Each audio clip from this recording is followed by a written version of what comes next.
community center or something.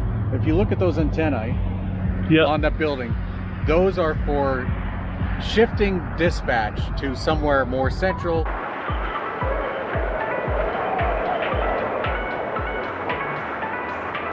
After stealth camping in American Falls, we jumped on the interstate and headed into Wyoming and the Tetons. We'd hoped to camp right outside the Tetons, but we had to cross this pass. And on the way, we spotted 4 grizzlies, 4 big brown bears. Well, 1 big brown bear and 3 smaller ones. We'd intended on camping just below the mountains here, but there'd been so much development since the last time I came out here. It seemed almost impossible without breaking some rules. So we kept cruising. You can get into Teton National Park without paying a fee, so I was pretty confident that it wasn't going to cost us $30 to go deal with stop and go traffic with people watching the bison on the side of the road. It's one of the things you have to deal with in Yellowstone. It's kind of ridiculous. It's like a big long parking lot. It's like people have never seen bison before. Well, I guess many of them haven't, but this is a beautiful ride, and luckily we got to enjoy some of the national park before heading east and across the pass into National Forest, where obviously we can find some camping, surely.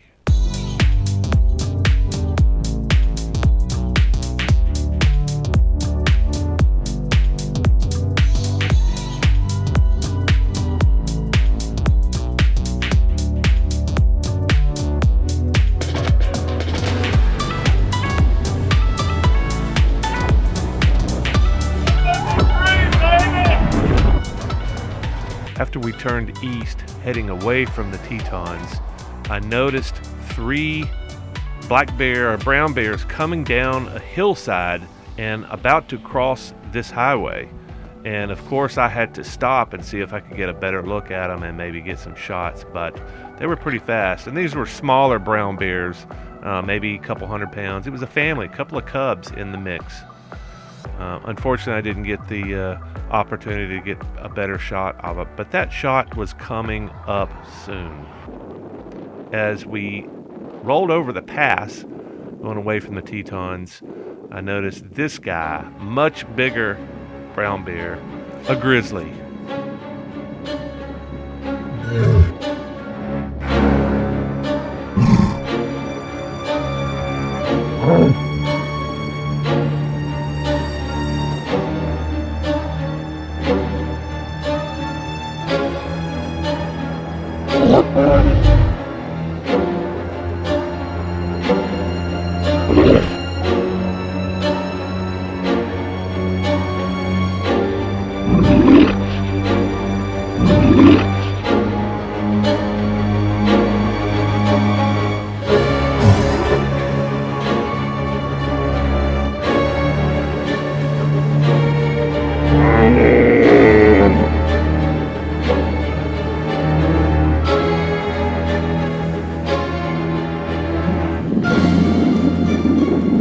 That's a big fella.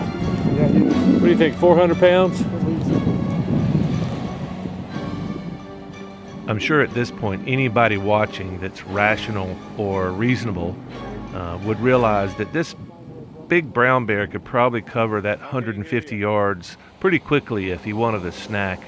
I'm pretty sure I wouldn't have been able to outrun him. Maybe Eben's a little bit faster.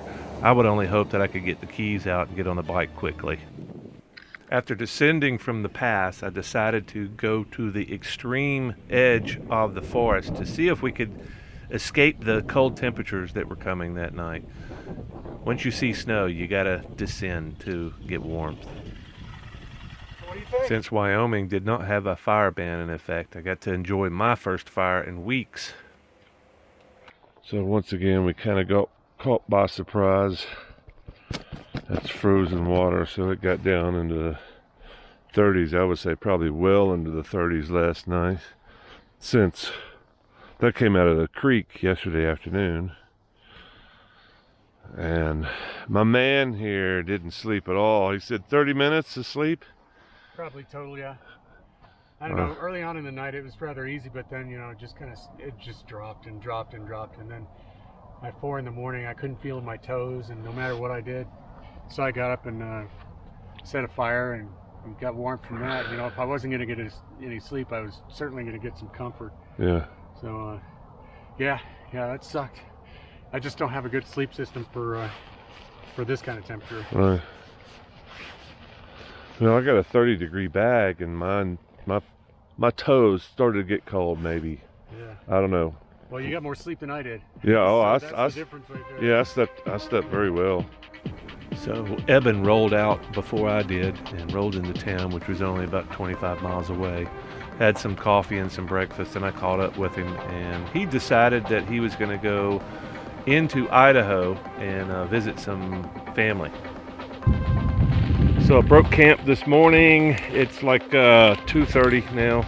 Next time I jump into a creek in the desert of Wyoming, just south of Cody, and show you how a dirty biker gets clean. You might even see some nips, but that's next time.